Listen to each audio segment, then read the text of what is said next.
Encore merci pour la confiance que vous m'avez accordée pour justement pouvoir découvrir maintenant comment fonctionne le mécanisme de la confiance dans l'ensemble des 3 phases d'un cycle de vente. La première chose que nous allons faire ensemble, c'est de découvrir le programme. Et le programme de formation est simplement composé de 4 vidéos.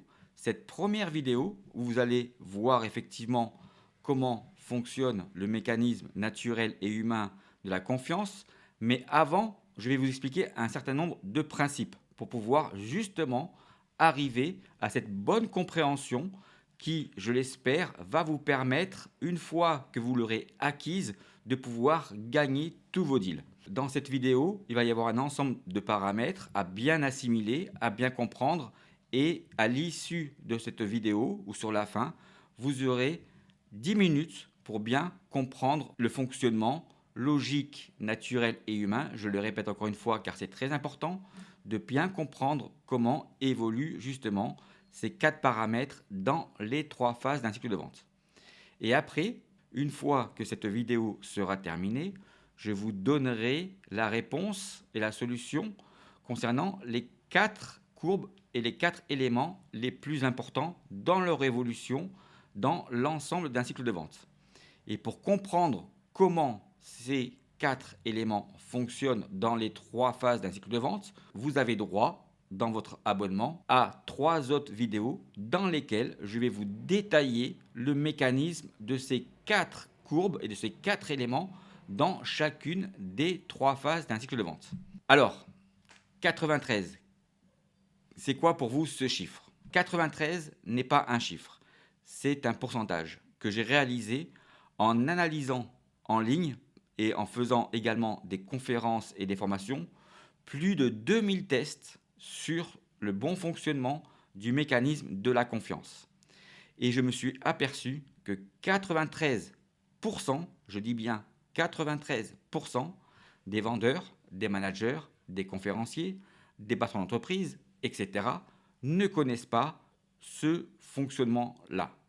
Donc, en m'ayant fait confiance, vous allez faire partie maintenant des 7% des personnes qui savent exactement comment, dans le mécanisme de la vente, vous pouvez obtenir la confiance de vos clients pour pouvoir gagner vos deals. Donc, ce chiffre est très important et croyez-moi, il sera pour vous quelque chose de très différenciant dans votre approche commerciale.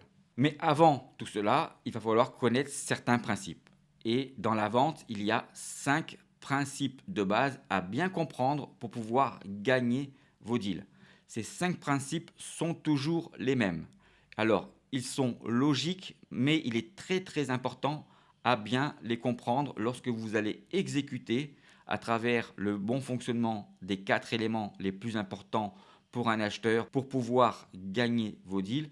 Il est bien important de bien comprendre ces principes. Et ces principes-là, vous allez voir, en comprenant le bon fonctionnement logique, naturel et humain de la confiance, qu'ils sont toujours valables, quels que soient les deals que vous allez avoir et leur taille. Le premier principe commercial, c'est que vous ne pouvez pas vendre à quelqu'un qui ne peut pas acheter.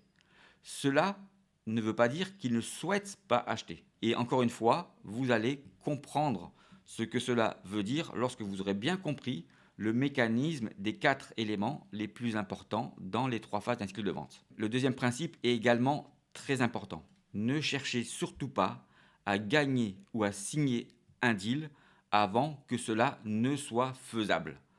Et là, c'est une erreur que beaucoup de commerciaux, beaucoup de vendeurs font, c'est qu'ils cherchent à gagner ou à signer une opportunité commerciale sans respecter les 4 paramètres les plus importants dans les 3 phases d'un cycle de vente. Et en réalité, ils ne font qu'une chose. Ils mettent la pression sur leurs prospects pour essayer d'arracher une commande. Mais quand vous allez comprendre comment fonctionnent les 4 paramètres, vous verrez et vous allez comprendre qu'il ne faut surtout pas à chercher à signer ou à gagner un deal avant que cela ne soit faisable, parce que justement, vous allez utiliser le fonctionnement de la confiance et votre client va vous faire tout simplement confiance dans votre closing commercial. Le troisième point important est de savoir établir l'égalité avant de vous différencier.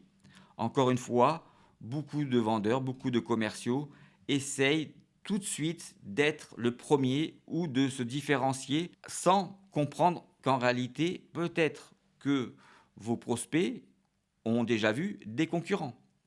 Et en fonction des concurrents et de la maturité dans laquelle va se trouver votre prospect dans les 3 phases d'un cycle de vente, ce qui est important, c'est d'abord de se mettre à égalité avec l'ensemble de vos concurrents par rapport aux produits et aux services que vous vendez. Et après, vous allez avoir un écart de situation à pouvoir créer pour vous différencier par rapport à la bonne phase de découverte que vous allez pouvoir réaliser justement en sachant qualifier une vraie opportunité commerciale.